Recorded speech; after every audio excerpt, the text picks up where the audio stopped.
I don't edit my videos. And to be honest, sometimes I don't even like brush my teeth or do my hair. I just like go in. Yeah, you might see I have lipstick on, but I always gotta have something on there. That's how I roll. So I went to brush my teeth today, and I look at my teeth after, and they're fucking blue. And I'm like, the kid, like, what the fuck? Did you use my toothbrush? What did you do to me? You know. And she's laughing. She has pranked me. She put food coloring on my toothbrush. And she's dancing everywhere. She's loving it. I saw She it on YouTube. pranked me. So my first instinct was obviously to find my second toothbrush. You didn't just wash Okay, it go out. away now. You didn't just wash I it will out. wash it off soon, believe me. I was trying to do pink, but blue is You should have done pink. I like blue better, but whatever. Go away. So I was gonna brush my teeth, and I'm like, why? She pranked me. She got me. Fucking share it. I'm saying that laughter is what's gonna get you out of this, whatever phase you're in, if you're not in laughter mode yet. So I might as well share my laughter. And my kid laughing at me. I'm gonna just brush my teeth even more now. Anyways, so my original idea coming in to do a video was the phrase that has gotten me, changed my life when I heard it, and that I roll by all the time, and that I heard in another video the other day, Energy E. Energy flows where attention goes. And this is so important. It is the one thing that can change your life, change your day, change the moment that you were in.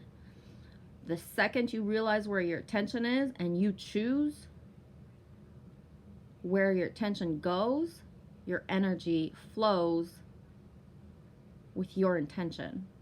Does that make sense? I don't know. But I'll give you the example. Cancer patients.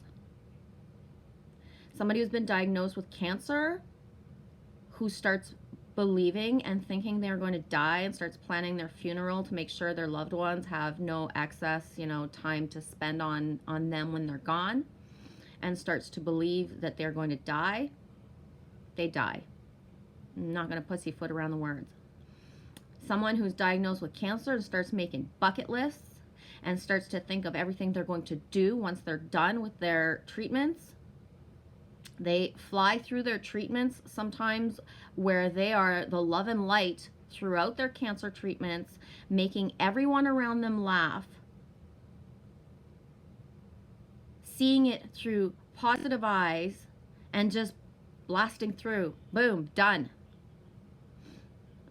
That's it. These are the examples I've had in my life. They are movies we have watched, and they are truth. Energy flows where attention goes. If your energy right now is spent on binge watching or searching for or even being guided to, because angels lead us to stuff. But if you're watching so many symptom videos or reading up on ascension symptoms,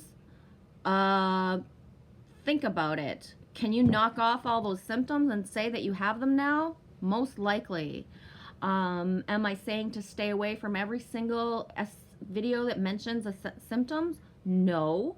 It is nice to know that you are not the only one, that others are going through this. But there comes a time and a point where you must take control of your awakening and stop looking at the things that are creating more within. You're choosing to perpetuate your symptoms by going to look at the people that you love, your soul family, your soul tribe, the people that inspire you that are speaking of these things. Again, do I say don't watch any, don't watch none at all? No, especially when someone is your like, you know, your posse, your homies, the people that you resonate with the most. Go in and see the tips and tricks. That's awesome. Everybody that is going through stuff has tips and tricks. But what I'm saying is limit it. Don't, once you've had the inspiration or the people that are the closest to your, There's an ice cream. yes, go ahead. People once you've had those, you know, inspirations or that aha moment of, oh, okay, this is how so and so got through it, like let's go do this, or you know, like don't go look for more. Look for what you're guided to, for what resonates with you, and then cut it off there. Because if you go in and more,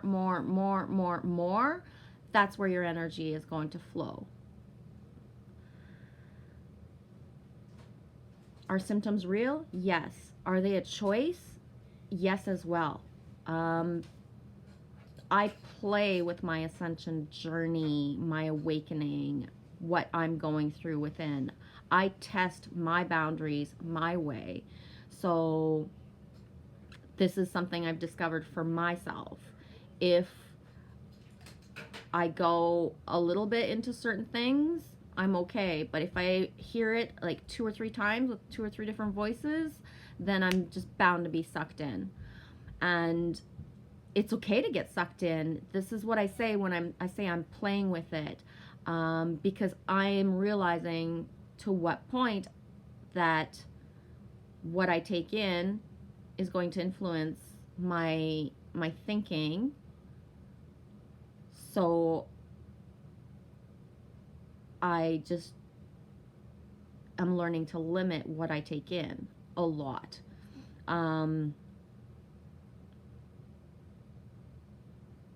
Right now I'm in a place for me where I am just laughter and compassion, and anything that doesn't resonate with that right now is like out the door for me, no matter who it is. If I'm starting to feel like they're perpetuating a vibe that I don't want to get into, I'm gone. And it's keeping me in a state of like bliss and laughter. I am searching for the silliness. I am not searching for the things that are gonna bring me and make me think or bring me back into something that I don't want anymore. I'm choosing where my energy is going, like every moment, every hour, and every day. And it feels really nice. It's really cool.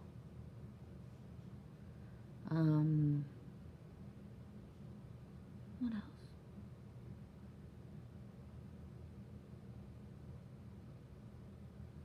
I'm choosing the sinks that I let flow through me and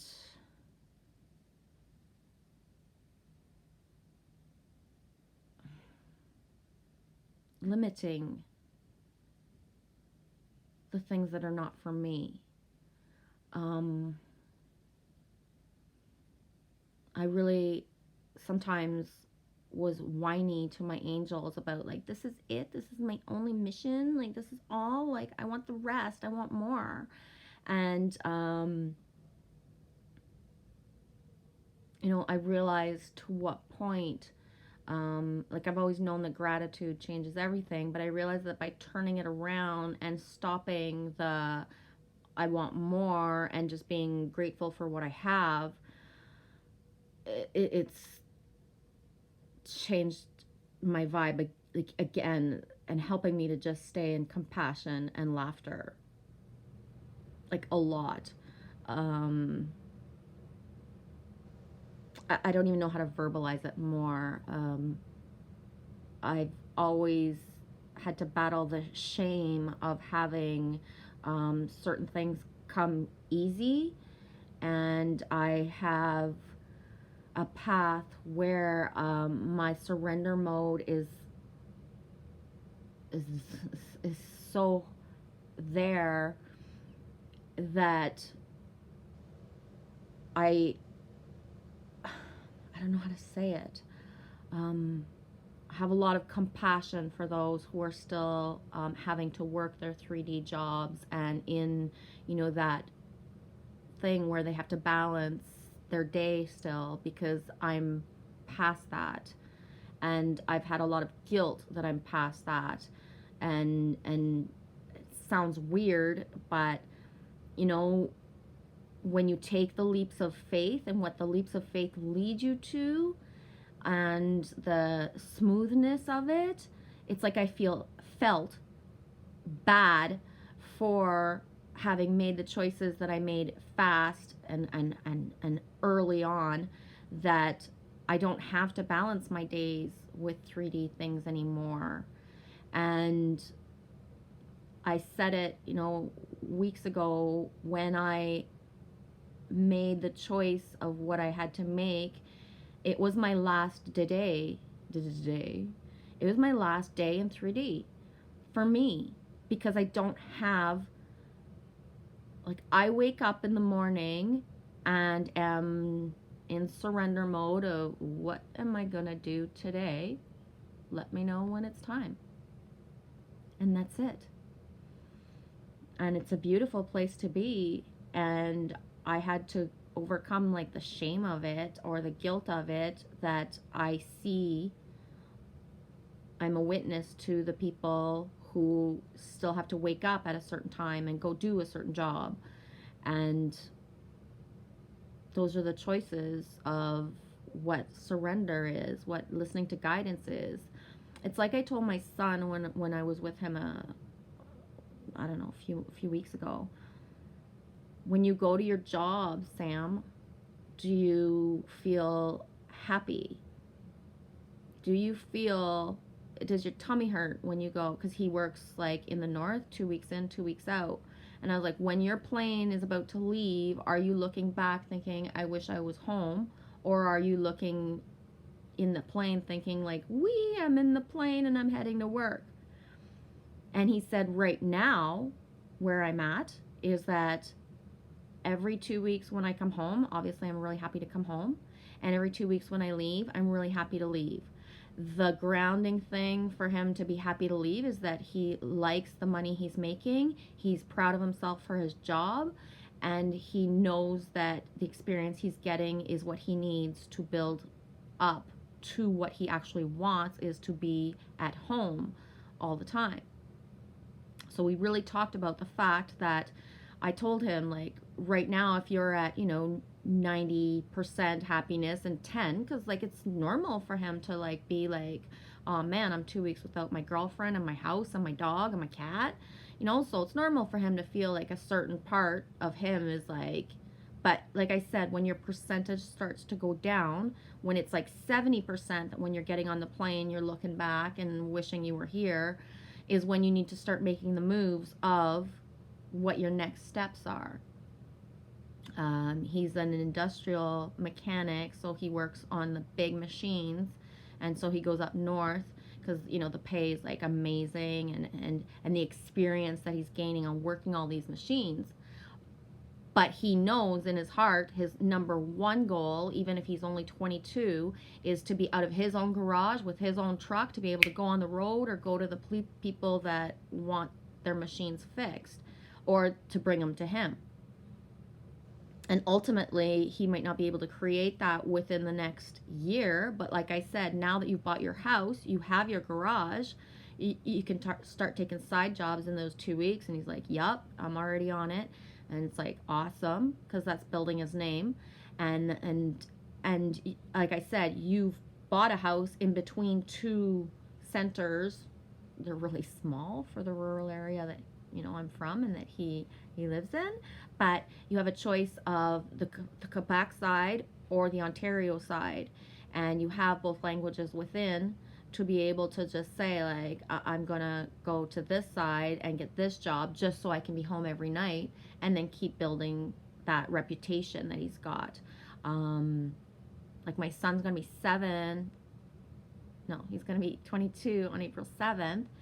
But because he was born on April 7th, and by mid-April he was already, you know, like in the stroller in the garage, and he grew up that way. And so he was 12 years old and driving machines around the house and already knowing how to fix certain things. He was 12 years old and the stock car guys were coming to him saying like, kid, can you help me do this? And he was like on it. So all his life he's built a credibility, and even as, you know, like 15, 16, 20 years old, people already started coming to him for help or advice or guidance. Like he used to think he wasn't smart because he's dyslexic and school made him think that, but he's finally realizing to what point that to be able to take a big machine apart and put it back together fixed is an inner knowing, is a gift. So although he went the rough path of being in school, especially in French, like it's a hard language to even like cope with in the way the school system teaches you, he, after he finished, because he struggled to do the course of the industrial mechanic, he had to wrap his brain around what they needed from him because he could just do it pretty much without what the written stuff was. The tests were hard for him. But once he passed through all those phases, like boom, now he is where he wants to be and he's doing that thing. And I always like manual people like who are sometimes down on themselves because they're not a lawyer or a doctor and all that. And it's like, dude or dudette, like, do you realize like how important you are? You can take stuff apart and put it back together. Like, I'm the kind of person where I have like book knowledge and I'm not good at reiterating, but I'm good at just like doing what I read. But I can't. I have to teach myself like really to like, it is not in me to take something apart and put it back together. And as much as I want to say like I could be able to do that someday, I'm a good assistant. I'm an awesome helper to grab the parts and to put back together. But by myself to do it, do I do it sometimes? Hell yeah. I'm alone, you know what I mean? So I have learned and self-taught a lot of things. So I can get by like better than I ever thought I could. But yeah. Anyways, 2 different subjects. But